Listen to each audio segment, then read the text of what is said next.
Pernahkah Anda bertanya-tanya kenapa sih para miliarder teknologi yang seolah-olah menciptakan masa depan kita, kok kelihatannya makin marah sama dunia yang mereka ciptakan? Nah, dalam ulasan buku Gilded Rage, ini kita akan coba bedah alasannya dan apa dampaknya buat kita semua. Buku ini langsung dibuka dengan kutipan yang, jujur aja, cukup menusuk dari Thomas Pynchon. Teknologi modern digambarkan sebagai sesuatu yang dilahirkan dalam dosa dan punya keinginan untuk mati. Ini bukan sekedar kata-kata puitis, tapi ini jadi fondasi untuk memahami kemarahan mendalam yang akan kita bahas. Kisah ini unik banget mulainya. Dari pengalaman pribadi penulisnya sendiri loh. Bayangin deh, tiba-tiba direkrut untuk sebuah pekerjaan aneh dengan gaji besar, tapi tugasnya nggak jelas sama sekali oleh seorang calon presiden bernama Vivek Ramaswamy. Pengalaman inilah yang pertama kali membuka matanya ke dunia para elit teknologi yang penuh ambisi dan keanehan. Nah, inilah pertanyaan utamanya, pertanyaan inti yang coba dijawab sama buku Gilded Rage ini. Kenapa orang-orang yang paling sukses, para inovator yang sudah mendominasi dunia, justru kelihatan sangat marah pada dunia yang sama? Aneh kan? Oke, untuk menjawab pertanyaan tadi, kita harus mulai dari, ideologinya. Kita akan lihat bagaimana cara berpikir di Silicon Valley ternyata sudah berubah drastis. Dulu kan kita kenal Silicon Valley itu dengan motonya yang super optimis, mengubah dunia jadi lebih baik. Sebuah misi yang kedengarannya mulia. Tapi, menurut buku ini, semua itu udah berubah. Optimisme itu diganti dengan narasi perang. Perang melawan musuh baru yang mereka sebut virus pikiran woke. Jadi apa sih sebenarnya virus pikiran woke ini? Nah, buku ini ngejelasin kalau istilah ini jadi semacam penjahat utamanya dalam cerita mereka. Bagi mereka, ini bukan lagi sekedar beda pandangan politik. Ini dianggap sebagai sebuah infeksi yang katanya harus dibasmi total untuk menyelamatkan peradaban. Ini menarik banget.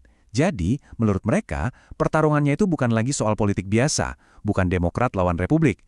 Perang yang sesungguhnya, kata mereka, adalah antara kelas manajerial yang dianggap korup dan berkuasa melawan warga biasa.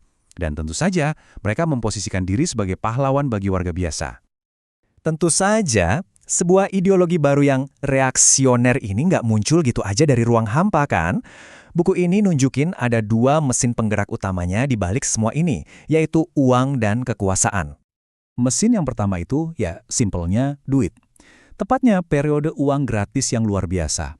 Selama 1 dekade, suku bunga itu hampir nol, yang artinya modal jadi super murah.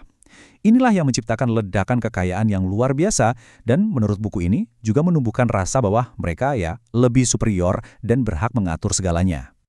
7 miliar dolar. Itu untuk satu perusahaan aja. Ini buat ngasih gambaran aja ya, seberapa besar skala kekayaan yang kita bicarakan di sini. Uang sebanyak inilah yang kemudian jadi bahan bakar untuk ambisi-ambisi politik baru mereka.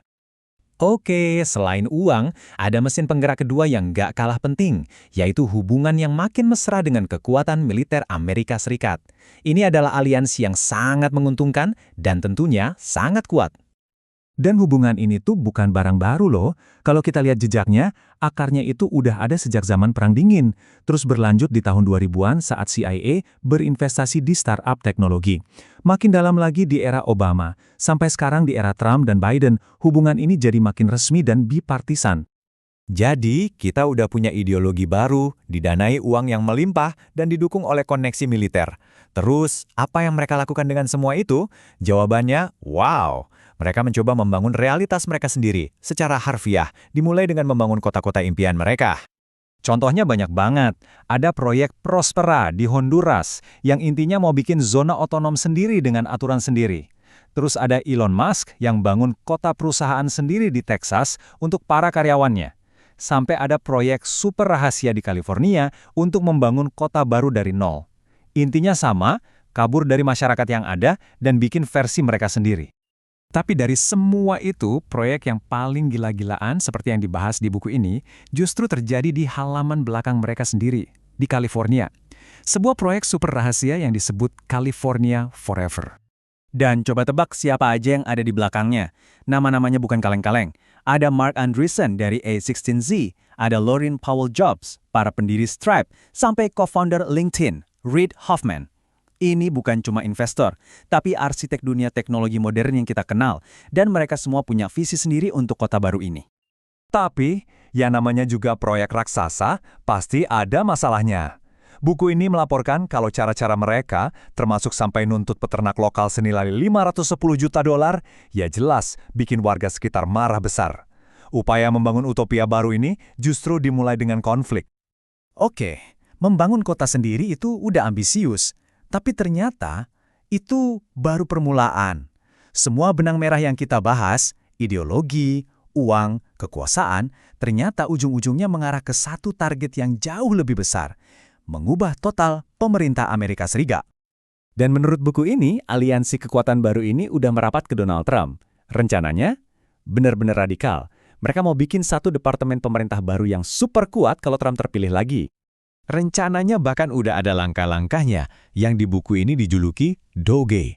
Pertama, bikin Departemen Efisiensi Pemerintah. Kedua, pemimpinnya Elon Musk dan Vivek Ramaswamy.